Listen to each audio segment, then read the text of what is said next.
Hello, coffee lover. Pot Kopi here with another installment of Coffee Truth. And today I want to talk about the history of home roasting. Because home roasting used to be around hundreds of years ago. In the 1800s and before the mid-1800s, everybody roasted their own coffee at home. This is some illustrations of what those roasters looked like, some bigger than others.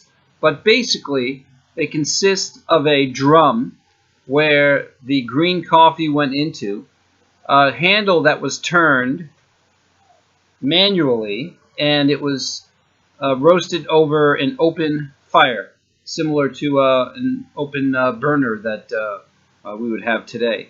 And this is how people roasted their coffee at home. Everyone roasted their own coffee at home. There weren't any commercial roasters at that time, because people knew that this was the best way to make the coffee, and they would do similar to the Ethiopian coffee ceremony I covered in my last video. They would roast, let it cool to room temperature, grind it, and then brew it and drink it. That was the way everyone made their coffee. And then around the mid 1800s, a fellow by the name of Jabez Burns came along, and he thought that maybe if you roasted in bigger batches, it could be easier and distribute that coffee to people. And so what he did was he came up with the first design for a commercial roaster, which was a much bigger machine. And his first commercial roaster looked like this. This was the first commercial roaster, and this was in the mid-1850s. Well, he was trying to convince people to buy already roasted coffee, and it was such slow going for 2 to 3 years that he didn't have any profits for a long time, because he could hardly stay in business, because nobody wanted someone to roast their coffee. They were used to roasting it themselves, even though it was very labor intensive. I mean, can you imagine your hand turning that roaster for maybe 20-30 minutes roasting your own coffee? But people just didn't see the value in buying already roasted coffee, until eventually people saw that he could deliver already roasted coffee, and in that sense it was much easier. And then the history of commercial roasting kind of took off from there, because people did enjoy it being more convenient. They didn't have to roast themselves. And I would imagine that they were probably delivering the fresh roasted coffee pretty frequently.